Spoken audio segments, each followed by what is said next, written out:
Hello, everyone. This is the Atlanta FileMaker Developers Group. Today is May the 4th. Be with you. And our presenter today is Martha Zink, and she's going to be presenting on solving the right problems with good UI and UX. So, Martha, thanks for volunteering to present today. Please take it away. Awesome. Thanks for having me. I appreciate it. All right, let me get my screen showing here. All right, can you see my screen okay? Yep. All right, perfect. So yeah, I just want to focus on UI UX. Is something I'm passionate about. It's something that I do right now. Every week I work on something revolving around design, so it feels like it is a near and dear topic for me. Just a quick little intro about me for those who may not know who I am. I am the director of marketing at Proof+Geist as well as a principal, which just means that I help manage accounts. I tend to do design work and project management on some projects. I am also the host of the Context podcast as of recently, and we put those are available both on your favorite podcast platform, but it's also on YouTube. I'm the co-CEO of Pause on Air. When I wrote this up, I realized I do a lot of things. Sorry, Ernest. I am the co-CEO of Pause on Air, which is actually, this is the right group to talk to about it because it is in Georgia. It'll be October 24th through 27th this year in person. And then those are my kids, which I had to push on here or put on here. And also I felt like I wasn't going to fangirl enough about Peloton if I didn't include that on here. Okay, so what I want to focus on, just to give you the outline, is I want to talk about the goal, why we care about UI UX. I want to talk about the user, because that's all that UI UX really is about.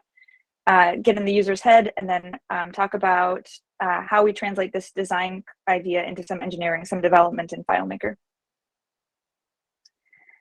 And when I think of the goal, this is the question, or this is the statement I think of: to build a modern FileMaker solution for users that's what we want to do, right? We want to build modern FileMaker solutions for users that simplifies things, it makes things easier to accomplish, it removes barriers, it leads to success, and quite frankly, we hope that it brings some joy, right? We remove some of the tedium from potential work. Now, I think it's an important thing to know that this isn't a FileMaker problem. It's actually a bigger thing that we're talking about, which is it's an exercise on empathy. We're worried about the user. So this, other than the techniques I'll show you that are FileMaker specific, this is really how you think about your user and the impact that what you design and what you build has on your user. And when the two things come together, it's magic, right? It's fireworks and excitement. So in a lot of what I'm going to talk about, because we're going to focus on the user, I'll have a lot of questions that we'll pose. So the question is, who's the user? It's whoever your user is. It doesn't matter if they're a CEO or someone who's doing QA or QC in a production facility. All that they really want is to accomplish something. That's what the whole purpose of the state of your system will be, most likely. They want a clear path. They want to make sure that they know what they're supposed to do and that there's a direction for it. And really, they just want to do their job. And sometimes the data entry part isn't actually the job, right? They could be doing a lot of things externally. And then entering the data is just potentially a need for the system. So really focusing on just removing barriers for them and removing friction. So I said there would be lots of questions. These are things that I have actually heard users say out loud when they first look at a new screen in a FileMaker solution that either I've built or something they're showing me. I think we'd all be guilty of saying the same things on new websites, which is stuff like, what am I looking at? Or where am I? Or what do I have to do here? These all have an impact on different parts of the UI or the user experience. So what am I looking at is really about the UI and the design. Where am I is about navigation and knowing where you are in the space of that system. What do I have to do is how can I interact with the system, or what can I accomplish in the system? Is this how I do things? Is making sure that whatever experience they're having is custom and not just an assumption that it's going to work for everybody. It really is built for that user, that type of user. And then why didn't it work? And that's all about getting feedback. So I'm going to go through all of these individually, and then as we progress through these, I'll show you some of the FileMaker techniques I have in mind. So with what am I looking at, it's focused on UI, and these are other things that are asked around this topic, right? So is this what I was expecting? Do I feel distracted? Is it too crowded? Is it consistent? does this feel familiar, which is actually a really important one. And so what I want to show you is a theme that is part of Proof+Geist. It's something that was created. Ernest, who's in the meeting, was a big part in building this along with Korn. And in this file is a theme that's built out, and it's inspired by Material UI. And what I like about this is that you can pull this into your solution, and it gives you an amazing starting point. On top of that, there's a lot of documentation here, which I really like. So it talks about the typography and the different font sizes that you have and that you can use. A lot of information around, what different types of fields you can use and how they can look, and on, right? So there's all these different components that you can benefit from. It's very well thought out. Now, is it 100% complete? Probably not. I know that I've put this into client solutions, and I've had to tweak things or add new things that I've wanted. But it has saved me a ton of time because, again, it's based on something that feels familiar, being Material UI. But it just has so much already built out. So I'm really just adding little things here and there. But more likely than not, you'll find what you need in here. This is available on, it'll be available on GitHub. So I'll share a link for that. But I highly recommend checking it out and using it. Having a theme that is easy to use and that is sized properly is really great. And I think Ernest would make a face if I didn't mention grids. So it is a grid-based theme. When I implemented it for a client, I did all the things I was supposed to, and it was so much easier to put everything on a grid because it just lays in place. You can better visualize where things can go, and it really is about taking the guesswork out of things, which in FileMaker can sometimes feel overwhelming because we have so many choices. So what we're doing here is removing the friction of having too many things to think about and having a set of styles from a single theme that we can apply wherever we need it.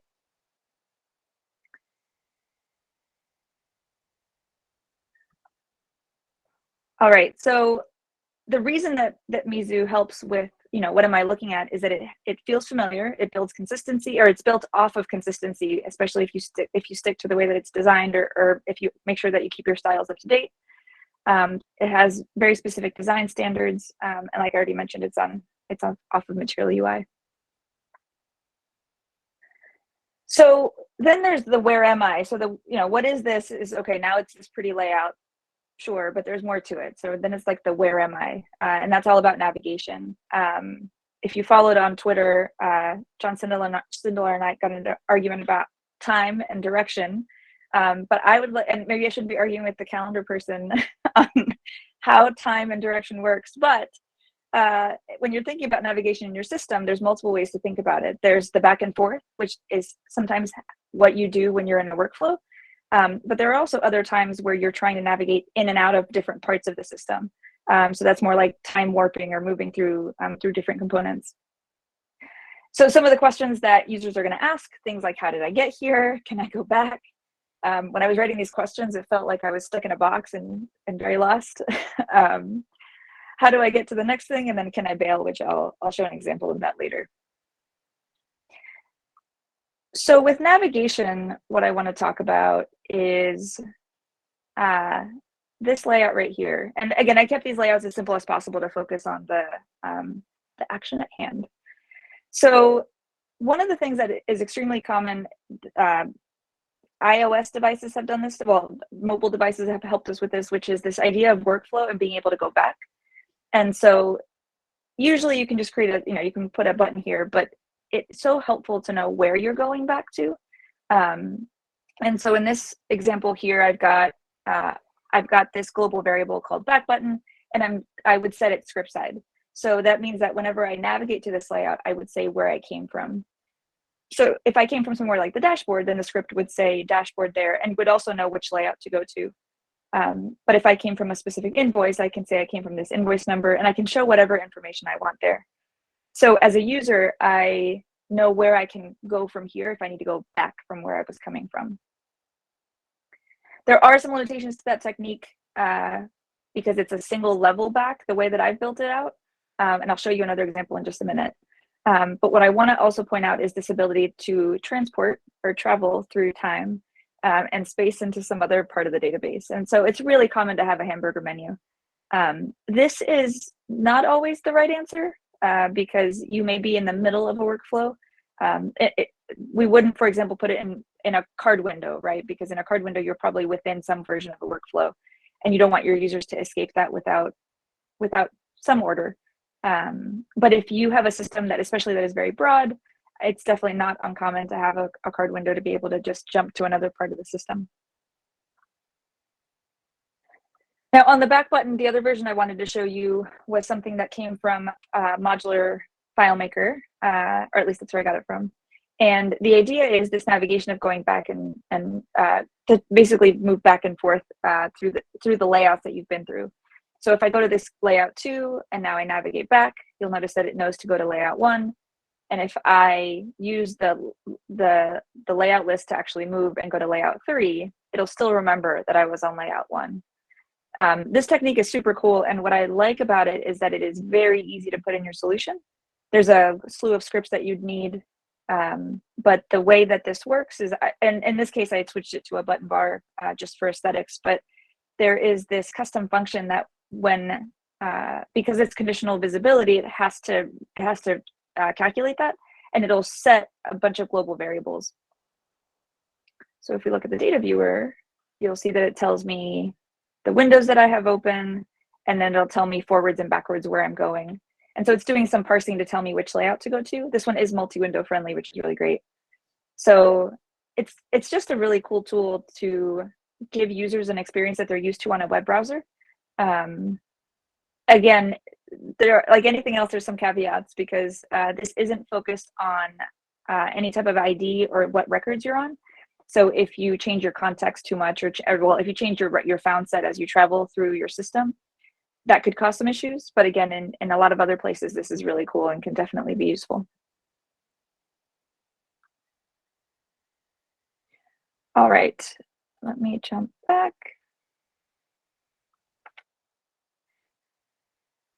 All right, so from a navigation perspective, think about a back button. I think that's really what it comes down to. I don't think it's been rare that a client doesn't ask for it.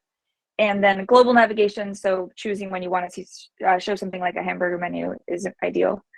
And I put this in here because I didn't know that all of these different things had names. Hamburger menus is the only one I knew of, but if you want to use a meatballs menu, feel free. And hopefully you'll say that out loud with a serious face because I cannot. All right, and then there's interaction. So what do I have to do, asks the user. You know, like what choices do I have? And are these actually all actions for me? And can I stay in the flow? I am guilty of building systems where there are too many options on a layout.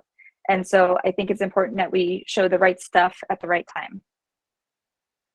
So if you look at this layout, now this one, if you can imagine having like an invoice at the bottom or a receipt or whatever it is. I just built this for one of our clients actually, but it's the idea of using buttons depending on what is true. And so this might be on who's logged in. It might be, you know, the type of user, or it could be based on something like the status of whatever we're looking at. So in this case, the purchasing team might see something like sent to customer because maybe this hasn't been sent yet. And then once it's marked as sent, they wouldn't see this anymore. The buttons that they can choose from would be different. And so but I have these on a slide control here. And so that slide panel, and so on layout load, I would make sure that I'm on the right panel. And then whenever I run scripts that also impact the status or the role or something like that, you'd also want to refresh it.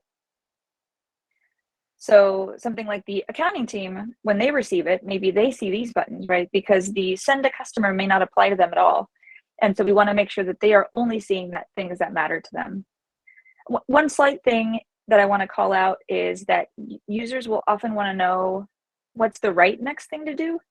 And so that's why this button looks different than that button. This is not something that would happen in the system all the time in this example, but mark as paid would be the ideal next step. And so making it stand out in some way is useful. You know, we see this in custom dialogues and other things where there's a button that's highlighted, which is the place where you want to go next. And then maybe something like when the invoice is paid, you just see these options, right? And neither of them are highlighted because really the process is over for the most part. these are exceptions to the rule. All right.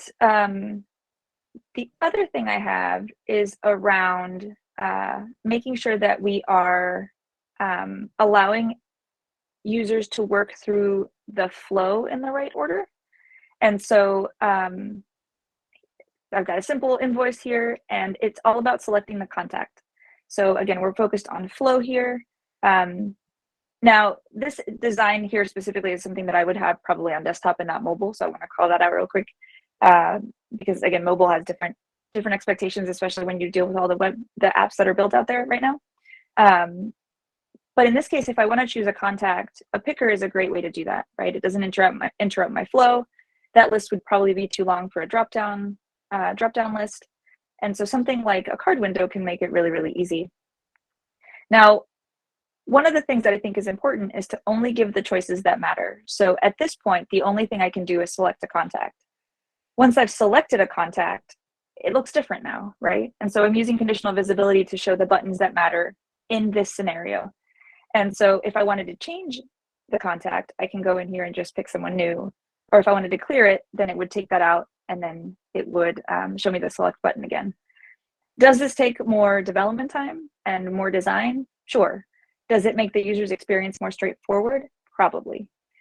So it's a game of making sure that you're building something out that the user will know how to use and that is easy to use. The other thing that can happen here is that it's an interruption of flow. So let's say that I search for my contact and I don't find who I'm looking for. If we think of from the data's perspective, it's ideal that all my data exists before I go do this, right? So you can imagine I would close the card window, go to a contact detail layout, make a new record, come back to the invoice, and then I could just choose them, right? I could search for them and choose them. But that is a lot of steps. And so what we're trying to do is really remove that friction. And so here's this add new contact button. So when I click on this, in past solutions, and in some cases, I would take the user to a different card window where there would be more stuff to fill out. But one of the things that's important to ask yourself is, what do they need to do at this moment for it to be enough? And so in this case, in my scenario, it might be just enough just to get a name. This is true for something like companies, right? Maybe I don't need to always enter in the company address, or I can go back and do that later. Maybe that's a later part of the process. But this ability to go in here and add a person, click add, and I have added a new contact record on the data side, and I've attached that contact to this record. So data-wise, I've done multiple things, right? I've gone to different places. I've traveled many different places. But as a user, I never left, right? And so my train of thought goes forward. I accomplished all the things I needed to do, and then I can keep on going.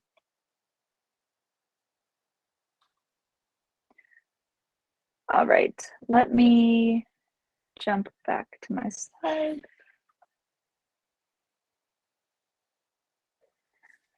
So when it comes to interaction, the things that I would say definitely to focus on are, am I in the right place? Do I see the right options? Using card windows to put a choice or some specific options or a specific workflow in front of the user without losing your context. And then making sure that you have a user-friendly workflow that is not necessarily the data's workflow. So this goes back to the development versus the design, right? From the user's perspective, we want to make sure that it is a straight path, or as straight as it can be, even if that means that there are multiple steps in the background as to what the user is doing.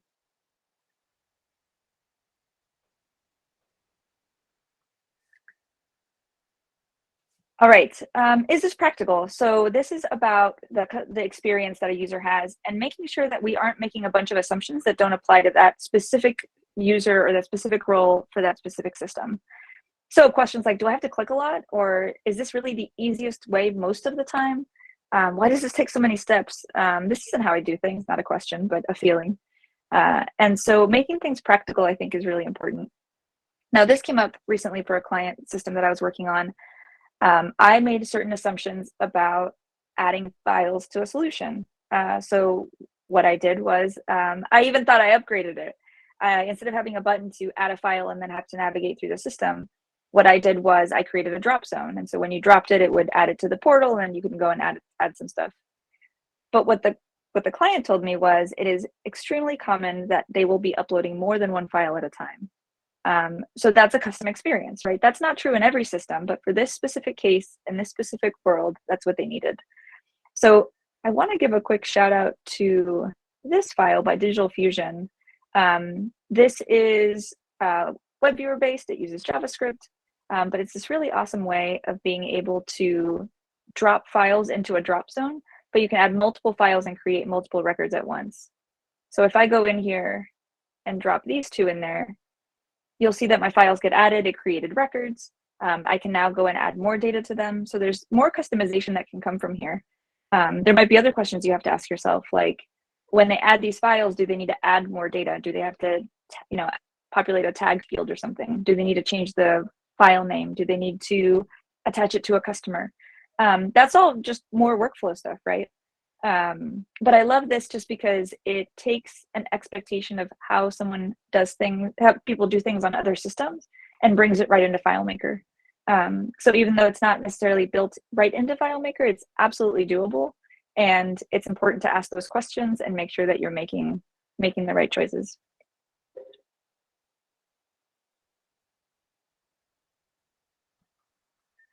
So to me, this is about entering data the easy way and counting the number of clicks. And so even though what I had built in my original solution was going to not have a ton of clicks because it was just drag and drop, they would have had to drag and drop for every file. So if they have 10 files, it's a total pain. And so it's important to really understand what process a user will go through when they're trying to be practical about it and when they're going through the actual workflow. And I've got this thing at the bottom here with all these A's, but in a lot of the work that we do, it's important to ask, but when you're a seasoned developer or you have experience in a certain area, it is really easy to assume. That's probably not always wrong, but it's important to, no matter whether you ask or assume, make sure that you're listening after that to get feedback on it. Ask a few questions to make sure that you can't optimize how they're approaching it, that they're not just doing it some old-fashioned way that they're used to. And then you can adjust. And so in my case, I had to rebuild a couple of things because the way that I had built it just wasn't going to be good enough. But I really like the technique. I think it's a cool one, especially with the files. So check out that file from Digital Fusion.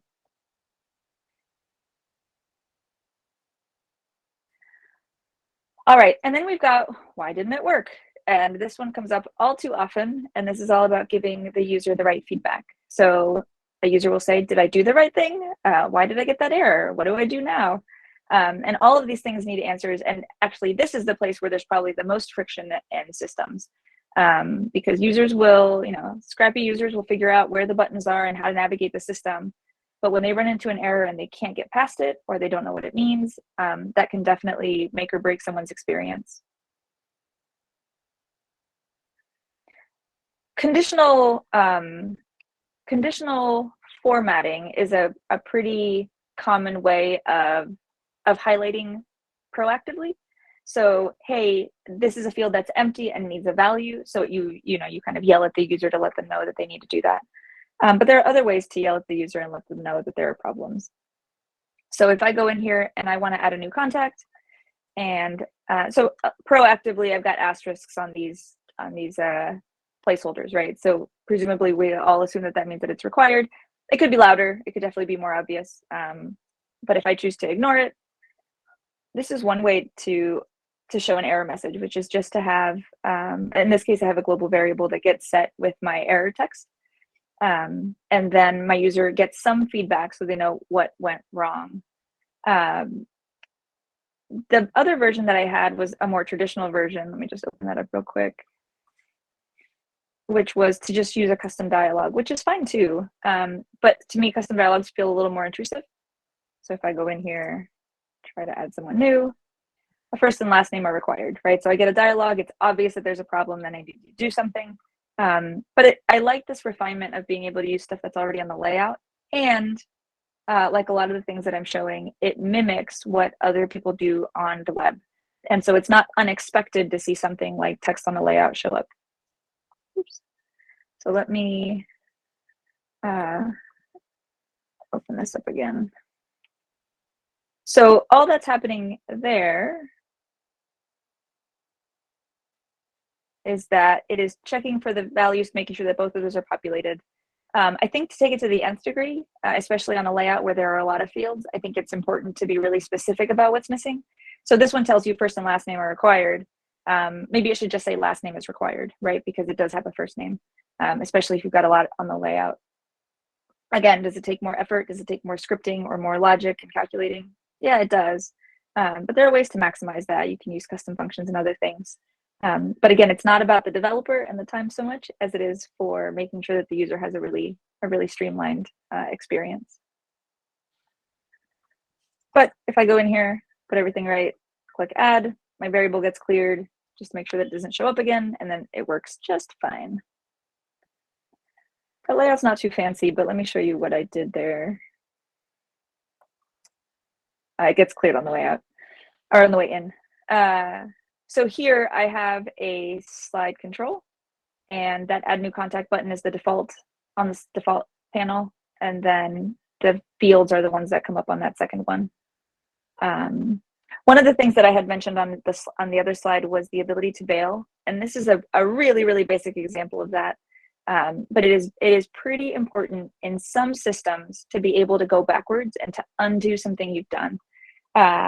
We're spoiled with FileMaker because the changes that you make automatically get saved, which is usually very useful, and it makes for faster data entry.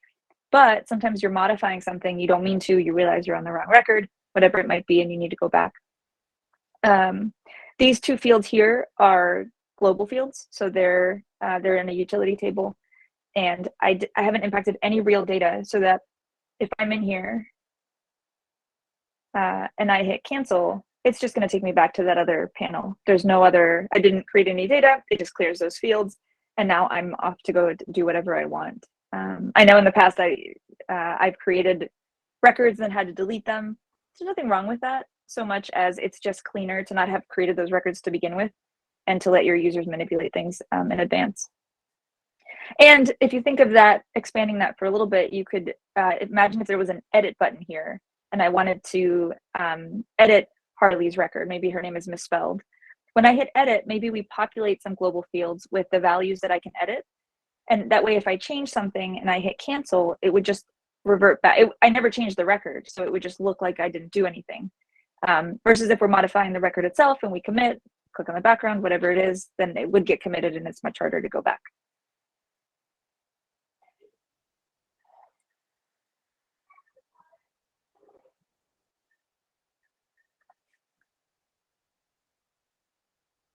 So when it comes to feedback, you're either giving proactive feedback or reactive feedback. So proactive is the conditional formattings. This field is empty, make sure you fill it out.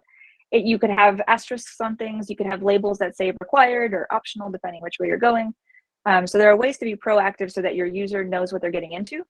I think we've probably all been on a website where it says, create a password, and you enter in your, very unique password, but you don't include a capital letter, and it says, oh, a capital letter is required, and you're like, okay, fine. And so you add a capital letter, and then it's like, nope, you got to add a special character. And so if it had been more proactive and just told you these are the requirements, which a lot of websites do, it'd be much easier, right? So again, as a user, the friction is less, and I'm less frustrated and mad at the system in front of me. And at the same time, users will do things that are incorrect, often by accident. And so reacting to that is important too. So having error messages that are clear about what needs to be fixed, having cancel buttons so that if I accidentally change something and that's where my mistake is, I can go back. So giving that feedback in that way is really important.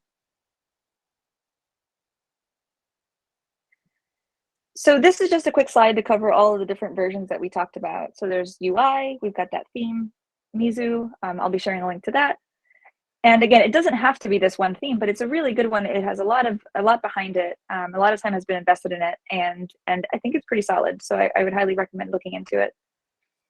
On the navigation side, we talked about a back button. We showed the menu, so the hamburger or meatball or whichever one you want. On the interaction side, I showed you the picker window to choose a contact, but also being able to add new data without ever having to leave that whole experience. So traveling through time in what feels like one direction, even though from a data perspective, you're moving all over the place. I talked about the custom experience and the web viewer for the multiple files, which again is just a cool technique, but it was a good example in my story of thinking that one way was right and then realizing, no, in this specific scenario, I need to think of this differently. And there's feedback, so the error messages, which is more of the reactive version, but it's also showing on a screen what's needed or what's necessary. So I just want to bring this slide back up because to me, I think this is the thing that is easy to forget sometimes, because as developers, there's a lot of excitement. I mean, I know this very well. You know, it's exciting to get into the code and write some crazy calculations and scripts and all the things that do all kinds of magic. And then sometimes that doesn't come to fruition and users don't like it or they get frustrated. And it's like all this, I don't know, it builds this frustration as a developer. But if it's code that doesn't fulfill what the user needs, then it's probably not going to get the admiration that it deserves. So focusing on something that really removes barriers for your users and helps them succeed at what they're trying to do will lead to a bigger and better outcome than just building what, you know, the way that we want to do it as a developer. And that's what I got. Any questions about any of the stuff I covered or anything I can talk a little bit more about? I'll stop presenting just to, but happy to show anything else again. That was really nice. Thank you for going through that. Of course. Yeah, a lot of those, one thing you mentioned that I always stress with people as well is that dialog boxes popping up are really intrusive. They are. And they'll make people kind of shut down right when they're working on something. Like sometimes So people true. just end up like clicking OK or cancel on stuff, not even Right. reading what the dialogue's saying because they're just so used to clicking past things all the time. And Yep. I've seen some solutions where they have like multiple dialogues that pop up one after the other other, trying to confirm something or cancel something as you're going through, you know, like checking for user errors and things like that. And people just don't even read them at all. Right. Totally. It's just they're like, nope, click, click, click, click, click. Oops, I clicked the wrong one, and it's useless. Yeah. So you have to mix all of these different user feedback things, like you were talking about, to make your solution work, because people won't pay attention. Yeah. I think that, you know, card windows were definitely a game changer in that way, right? The ability to create something a little more custom, a little more gentle, might require more things, right? So you don't have to have 7 dialog boxes come up or whatever it is. Yeah.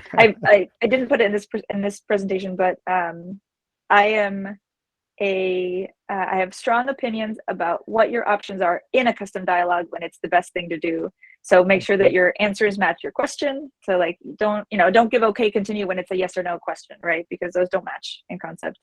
And then more importantly is that that default button needs to be an acceptable choice, because people will just hit the return key or click on the blue button, and then you get in trouble because now you've deleted 3 records or whatever, or 300. So I guess you're saying the default button should be less permanent. Exactly. Well, maybe, totally. Yeah. At least it should be the thing that's going to happen most of the time, right? So if deleting a record because it's easy is fine, then go for it. You know, if it's easy to rebuild whatever you've just destroyed. But yeah, generally it should be the thing that isn't going to hurt too much. That's definitely a really good point. Thanks for mentioning that. Yeah. Of course. So I have a question about themes, which is an issue or a topic near and dear to my heart. I'm very curious what the decisions that went into the theme, like of your font choice, and because I think when I think of themes and how to design a theme that, you know, helps you work efficiently, I think, okay, what kind of font can I use to work cross-platform, which is a big issue for a lot of people, and what's my grid, and, you know, what's my font face and what's my font height. I have a custom theme, full disclosure, that is kind of historical, slipstreaming onto fields that are 15 points high, because I go way back. But, you know, that all said, just to cue it up as a really interesting topic, I'm curious what kind of decisions or what's it called, parameters that went into your decision making as to how to architect the theme, fonts and stuff like that. Ernest, can I bug you for some thoughts on this one? Since it's a really good question.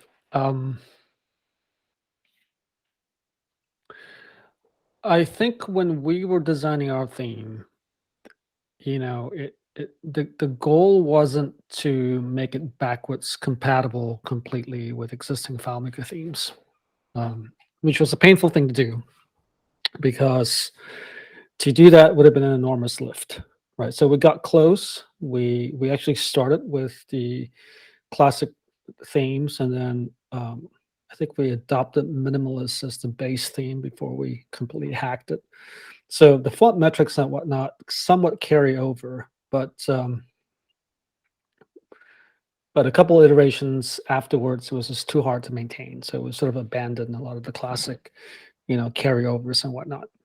So you do have to make some decisions. But what we were optimizing for was sort of a fresh, clean, modern build, right? New layout, put stuff on a grid, draw your boxes, put your components on. I don't know whether this answers your question, Tony, but when we looked at it, it just became a lot simpler to stick with a holistic architecture, the material already provided, rather than try to shoehorn it into existing, layouts or style sheets. So a question, and that makes sense. I mean, you have the constraints you work with, and sometimes you're gonna, like, I went down a road of looking at a client base with a lot of layouts that had the history of being 10 Geneva, which was 15 points high, going over to 11 Verdana, which was also 15 points high, and not really being in a position to kind of resize all my fields, because the themes, as we all know, are really terrific for visual stylistic attributes. They don't do anything for you in terms of like repositioning elements. In other words, Right. So if we actually have 3 themes. We call one sovereign, we call one midpoint, Right. and we call one touch. When FileMaker came out with the themes, they went with 22 points high for the fonts across the board. They didn't even do a 15 point. I'm just kind of curious. Well, I guess I'll look at the theme. I look forward to looking at it too. Well, I mean, I can break it down. Maybe, I don't know. How do I share a screen on this? Well, like, do you have? I guess what I would start with for Is the present now do button you have along the like a bottom? standard Rectangle with an field? arrow. Like, for instance, in most of the stuff we do, we'll have a standard field which is 15 points high, 11 on 15 Verdana, and then we'll have kind of the big, or the H1 equivalent, and maybe that'll be 13 on 18. Those are sizes that work good cross-platform because they have the same have the same height as per Nick Goya's post on fonts. But anyway, I see you're about to share the screen, so I'll shut up and enjoy this. I'm going to try. Okay. I'm a Zoom guy, so everything's backwards. Let's see. Mizu.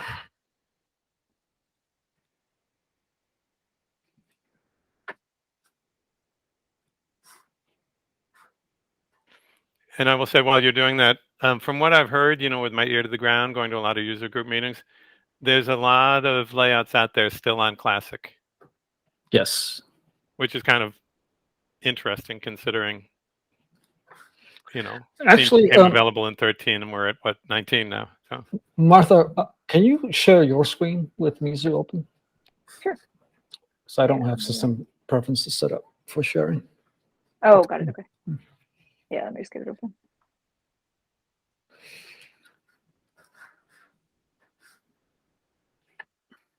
Yeah, the nice thing about this smaller huddle is that we get to dive into things.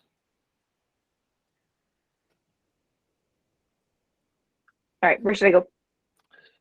Why don't you go to the, let's see, let's start with fields. Right.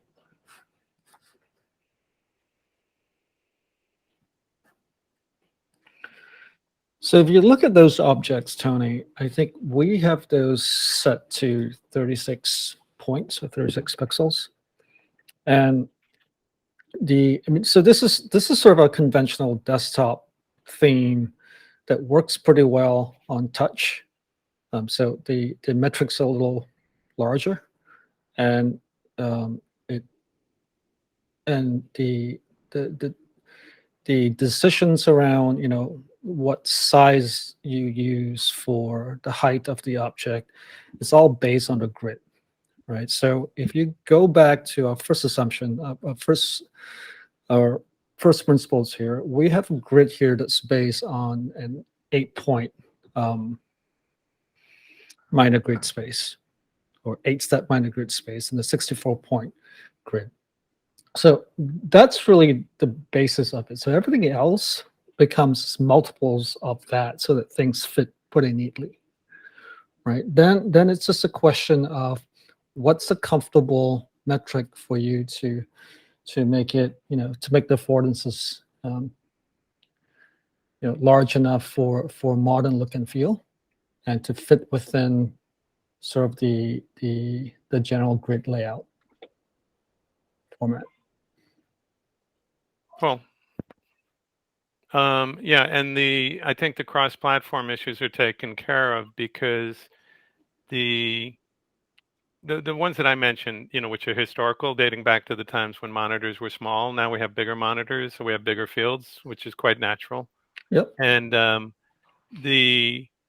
I would guess, due to the nature, that you've got I guess a roomy height, kind of what we would be calling sort of in the midpoint range, very popular in the visual Right. projects for the architects and whatnot. And these would probably work as well cross-platform, Mac, Windows, and as you mentioned, Go. So you probably got a triple winner here. Yeah. So we basically looked at 3 dimensions. Desktop with a 1280 by 960. The iPad and iPhone. The iPhone being the smallest. And took a grid system that would match all of those from a point size perspective, right? And that it's just a matter of just making sure that the objects have the right affordances for all 3 layouts. So some people like it a little bigger, some people like it a little smaller. For us, this was a pretty good middle ground to cover the bases. Yep. And again, this is a starting point. This is not dogma, right? So the goal here is just to make it easy to start with and fairly reasonable for most applications, but not necessarily the right one depending on the use case. In terms of fonts, we've gone back and forth on that for a while. We are actually using what's called Helvetica Neue, Yep. which is not exactly a cross-platform font, right? So Helvetica Neue is a Mac font, but the cool thing about Helvetica Neue is that it actually falls back to Arial on the PC on Windows, and the way those 2 fonts match up, they're actually closer in design and in the way the font is actually rendered on screen than if you simply use Arial.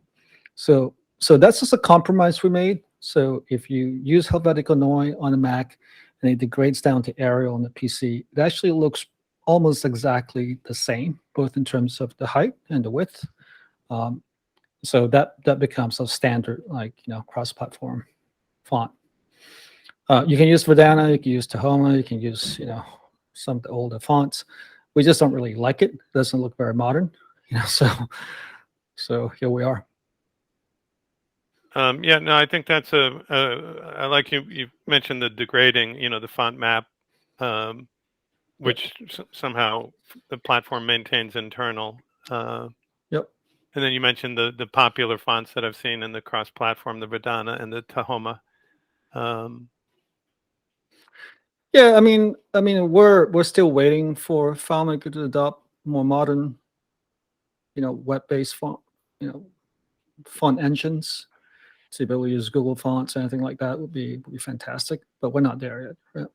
Right? I put a what do you call them? The idea suggestion Yep. onto community that FileMaker locates some company, maybe Apple, that's capable of that has the skill set to design fonts and commission a suite of fonts, 4 of them, in lots of point sizes, a serif, a sans serif, a monospaced, and maybe symbols, all of which would have the same height across 3 platforms, the ones we're talking about.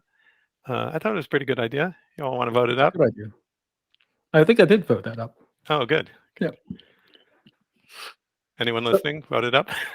Yeah, totally. I'll go look for it. So I don't know if that's helpful, Tony, but Yeah, it's all good. No,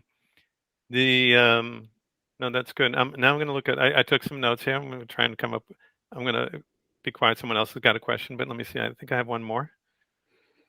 I like the browser nav. So the shout out for the guy in England who did the browser nav. I've been taking a close look at that. I like the implementation. Yeah, that one's great. I think it's Paul Jansen or something. I can't remember. He did a presentation for the LA group on his browser nav, like maybe 2-3 months ago. Oh, nice. Okay, cool. Oh, I like the navigation. I would say you hit the things that I think of. I did have one client who was requesting direct flights.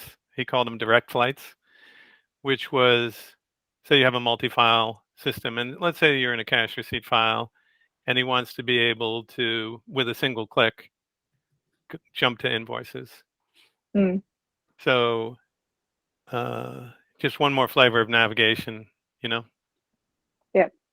definitely. Cool stuff. Okay. That sounds like that's about it. Yep. I think so. Thank you. Yeah, Thank I think you. so. Thank you very much. Thank you both. Of course. Dave, Yeah, thanks for being hosting. I'm glad. Thanks for throwing I'm the glad party. you came to answer questions. we Great. can keep going on, but I think that's about time on our meeting, but you guys are definitely welcome to hang out beyond the official time and talk about whatever you like. Sounds good. If I wait too long, those kids that I showed a picture of will come running. So Okay. All right. Well, thank you very much. Our meetings are the first Wednesday of each month. Anyone's welcome to join. So if you're watching this, you can send me an email to get on our mailing list. I'm david@bluefeathergroup.com. Send me an email and we'll get you on our reminder email list so you know when the meetings are coming up and what the subject's going to be. But that's it. Thanks again. Thank you very much, Martha. And thanks for your contributions as well, Ernest. yeah, thank you, David. Appreciate you. thanks for having us. Thanks a lot, guys. Bye. Bye.